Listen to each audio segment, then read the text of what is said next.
puasanya dalam tanda kutip kurang berhasil. Oh, kurang berhasil. Iya.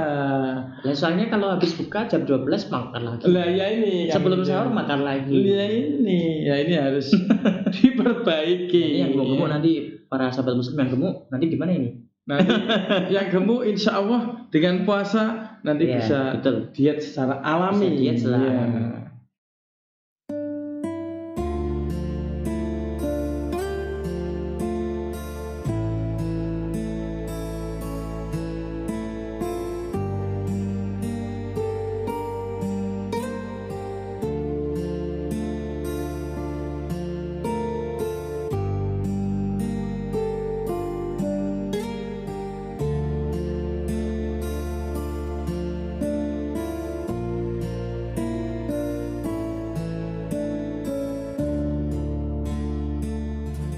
Assalamualaikum warahmatullahi wabarakatuh. Waalaikumsalam warahmatullahi wabarakatuh. Alhamdulillah wa syukurillah ala kulli ni'amillah wassalatu wassalamu ala rasulillah Sayyidina Muhammadin ibn Abdillah la hawla wa la quwwata illa billah amma ba'du.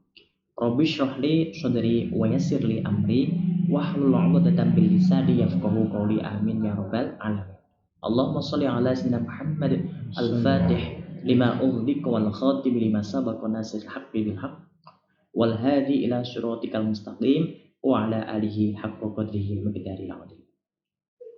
Para pemirsa, sahabat muslim dimanapun Anda berada, bersama lagi dengan saya Kang Ijul. Kali ini kita akan membahas tentang sahur, hikmah di balik sahur. Kali ini kita akan bertemu lagi dengan bicara kita yang sudah tidak asing lagi, yaitu Ustadz Miftahul Amirin SPD. Beliau adalah Ketua LDNU Kecamatan Pejurungan. Baik, untuk menyingkat waktu, langsung saja kita sapa beliau. Bagaimana kabarnya Ustadz Miftah? Alhamdulillah baik Mas Ijul. Kang Ijul ya. Mas Ijul ya. Ini puasa Kang yang keempat. Gimana Ustadz? Rasanya gimana? Ya Alhamdulillah Allah masih memberikan saya kesehatan dan juga kesempatan untuk berpuasa. Terus bagaimana ini kalau tema tadi ini kan tema kita ini adalah sahur atau hikmah di balik sahur. Betul. Nah, terus sahur yang bagaimana, yang punya hikmah atau hikmah apa saja di dalam sahur, Ustaz? Yeah. Terima kasih Kang Ijul. Bismillah. Assalamualaikum warahmatullahi wabarakatuh. Waalaikumsalam. Alhamdulillah wassalatu wassalamu ala Rasulillah la haula wala quwata illa billah ma ba'du. Para sahabat muslim yang dimuliakan Allah Subhanahu wa taala. Alhamdulillah kita bertemu kembali dalam rangka untuk kajian Ramadan atau kajian puasa, dan temanya juga sangat-sangat menarik, yaitu hikmah di balik sahur. Jadi Rasulullah itu pernah bersabda tasahharu fa inna fis sahuri barokah. Sebagaimana yang dikumandangkan pas muadzin pas sahur. Tahim. Tasahharu. Nih, suaranya masih kalah dengan Kang Ijul ini ya. Masih bagus yang Ijul ya ini.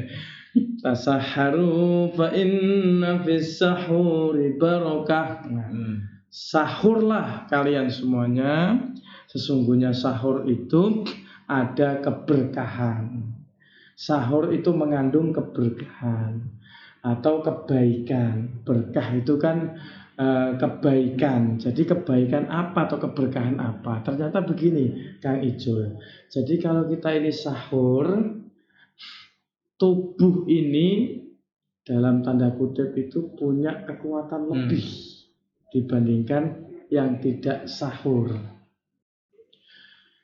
Jadi kalau sahur itu, kalau menurut ilmu biologi nih Kang Ijul, makanan atau asupan yang kita konsumsi itu kurang lebih habis untuk dicerna tubuh kita ini kurang lebih 4-5 jam ini Kang Ijul. Artinya ketika kita ini makan sahur, misalnya sahurnya, makanya Rasulullah menganjurkan untuk mengakhirkan sahur Jadi sahur jangan jam 12 ini Kang Ijul ya. Kalau sahur jam 12 namanya tanduk ya.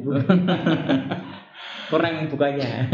Iya, jadi yaitu tanduk atau mindu ya. Indo. Jadi sahur lebih baik di akhir waktu. Artinya ketika misalnya jam 4 ya atau setengah 4 ini Kang Ijul. Kalau jam 4 ya, berarti kalau dihitung 5 jam berarti 4, berarti terus 5, 6, 7, 8, 9 ya. Berarti artinya kita jam 9 itu masih fresh. Masih kita punya energi. Lah ini yang dinamakan keberkahan sahur. Itu jam 9 Kang Ijul. Terus kemudian tenaga lagi atau sisa-sisa tenaga kita ini ya kurang lebih ya 4-5 jam. Artinya kita punya cadangan energi dalam tubuh kita ini luar biasa ini. Tubuh kita ini juga didesain Allah Subhanahu wa taala memang ya tadi luar biasa itu ya. Sahur kita habisnya jam 9 ditambah lagi 5 Kang Ijul 9 terus kemudian tambah 5 ya 10, 11, 12 1 atau 13, 14 jadi jam 2 itu kita masih fresh juga karena tenaga cadangan kita. Terus kemudian sisanya itu adalah lemak-lemak yang ada di dalam tubuh kita. Jadi kita itu bergerak ya menggunakan cadangan-cadangan lemak yang ada di dalam tubuh kita. Kalau ya puasa itu ya benar adanya, kalau puasanya benar itu lambat laun itu tubuh kita ini mengalami diet alami nih Kang Ijul. Jadi kalau mau diet secara alami puasa. Karena tadi lemak-lemak yang ada dalam tubuh kita ini akan hancur ya. Nah ini mohon maaf ini Kang Ijul ya, yang masih punya lemak banyak ini. Ya untuk puasa. Begitu. Kalau misalnya kok puasa kok malah tambah bobotnya Kang Ijul. Iya. Itu gimana itu? Puasanya dalam tanda kutip kurang berhasil. Oh, kurang berhasil. Iya. Lah soalnya kalau habis buka jam 12 makan lagi. Lah ya ini sebelum sahur makan lagi. Ya ini harus diperbaiki. Ini yang gemuk nanti para sahabat muslim yang gemuk nanti gimana ini? Nanti yang gemuk insya Allah dengan puasa nanti bisa diet secara alami. Jadi tidak perlu obat-obat diet ini Kang Ijul. Tidak perlu ya? Tidak perlu. Jadi berpuasa saja insya Allah sudah bisa mengcover ya diri kita supaya untuk ya turun ya berat badannya. Jadi begitu nih Kang Ijul. Jadi keberkahannya di situ itu. Jadi perbedaan sahur di jam 3 ya. Kemudian akhir sahur ya, maksudnya akhir waktu sahur menuju imsak itu ada. Berarti perbedaannya tuh lebih kuat, lebih fresh gitu ya. Iya, kaitannya dengan cadangan makanan. Walaupun selisihnya hanya 1 jam. Iya, selisihnya walaupun hanya 1 jam atau setengah jam ini mempengaruhi ya tadi kekuatan kita. Sebenarnya Allah dan Rasulnya itu memang sudah mengatur sedemikian rupa. Jadi kok kalau ada alasan bahwasanya saya ini tidak kuat puasa, nah itu maka harus dievaluasi dirinya. Jadi jangan menyalahkan katakanlah Allah atau Rasulullah gitu kok nggak ada ono poso bedang to iki. Nah, ini justru malah ini sebagai ya tadi sistem pembersihan tubuh kita.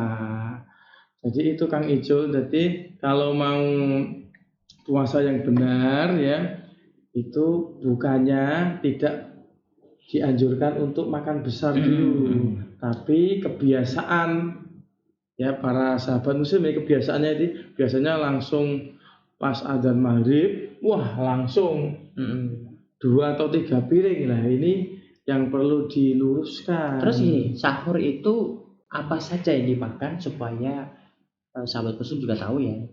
Kira-kira apa saja yang dimakan di dalam sahur supaya sahur itu efektif gitu. Jadi apakah harus memperbanyak gizi yang lemak mungkin, kemudian apakah sayur-sayuran ataukah yang bentuknya itu adalah nutrisi-nutrisi?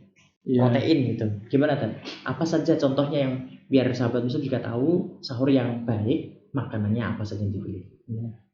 Anjuran dari berbagai pakar begitu ya. Itu kalau bisa 4 sehat 5 sempurna. Kalau bisa. Masalahnya gini, sahabat muslim banyak tuh yang sahur hanya air minum putih gitu. Iya. Karena daripada tidak, yang penting di dalamnya ada isi gitu. Isinya. Dan kuat itu tuh. Ya tadi karena niat tadi ya. Walaupun tidak sahur, kalau bismillah ya. Niat itu, niat ini akan apa ya, menggerakkan seluruh, wah ini sampai memperagakan ya ini, menggerakkan seluruh ya sel-sel ini. Oh tadi positif ini tadi. Nah makanya kuat. Ya, beda dengan walaupun dia sahurnya banyak, tetapi niatnya kurang, atau niatnya dalam tanda kutip tidak ikhlas karena Allah, dia gampang tergoda Icul ya. Tapi sahur itu kan bagaimanapun hukumnya adalah sunnah. Jadi Betul. seandainya sahabat muslim tidak bisa sahur karena tidurnya terlalu lelap, bangun-bangun subuh ya. Tidak apa-apa, tidak dosa. Jadi tapi hanya saja lemes ya tadi ya. Ya jadi hanya saja lemes ya. Tapi kalau misalnya nggak bisa sahur karena mungkin sahabat muslim sendirian di rumah gitu kan, karena belum punya pendamping, nggak ada yang bangunin, nah itu tidak usah khawatir karena sahur hukumnya sunnah. Ya? Betul, sahur itu hukumnya sunnah. Tapi hikmahnya lebih fresh. Hikmahnya banyak sekali. Jadi sunnah yang dilakukan itu ya. Kalau Nabi itu mencontohkan sesuatu itu pasti ada hikmah di balik itu. Nah ini tadi sudah dibuktikan kebenarannya tadi itu. Ya betul. Jadi sudah ada jurnal-jurnal atau penelitian-penelitian tentang sahur itu sendiri. Jadi kalau melewatkan kemarin sahur, ada jurnal yang menjelaskan tentang puasa. Terapi puasa itu sehat. 8 kali puasa setiap bulannya. Menjadi fresh, menjadi fit badannya. Iya, betul. Karena fasting terapi. Ya. Sekarang sahur juga sama. Sahur jurnal juga ada. Ada banyak sekali. Karena memang ini adalah ya pembuktian apa yang dilakukan oleh Rasulullah ini memang terbukti ya secara sah dan meyakinkan itu adalah benar, itu adalah yang dianjurkan. Betul. Jadi Nabi itu memang benar-benar utusannya Allah. Jadi tidak abal-abal ini Tapi Jul. Kayak sekarang kan banyak tuh nabi-nabi yang abal-abal itu ya. Sudah ditangkap tadi. Sudah ditangkap polisi ya. Nabi kok ditangkap polisi ya. Nabi polisi, malaikat Jibrilnya juga ditangkap. Oh, malaikat Jibril ya. Kamu di dalam sel itu langsung saling kenal enggak loh. Terus Nabi yang mana, malaikat Jibrilnya yang mana. Kan ini lucu ini ya. Jadi memang benar-benar sahur ini memang berat ini Tati Jul. Ya. Tadi saya pada pertemuan yang lalu saya katakan bahwasanya puasa itu berat sekali. Sahur itu kita lelap-lelapnya tidur, ya disuruh untuk makan, disuruh untuk sahur. Ya, padahal kalau kita ini bangun tidur ini, saat tidur itu ya mau apa saja termasuk makan itu males loh. Ini kok Kang Ijo ya. Ini kadang-kadang tat ya. Ini enggak apa-apa. Enggak apa-apa ya. Sebaiknya panggil Kang aja. Oh, Kang aja ya. Biar akrab gitu. Oke. Oh ya, ini waktunya sudah habis, Tat. Oh, enggak terasa. Iya. Kita enggak lama-lama, Tat. Tapi obrolan ini penting. Mungkin kita lanjut part 2. Oke, siap. Ya, baik sahabat muslim, karena waktunya juga terbatas. Ini sudah waktunya sholat isya juga kan. Jadi kami cukup sekian. Mudah-mudahan ada manfaatnya. Dari kami kurang lebihnya mohon maaf. Wallahu muwaffiq ila aqwamit thoriq. Wassalamualaikum warahmatullahi wabarakatuh.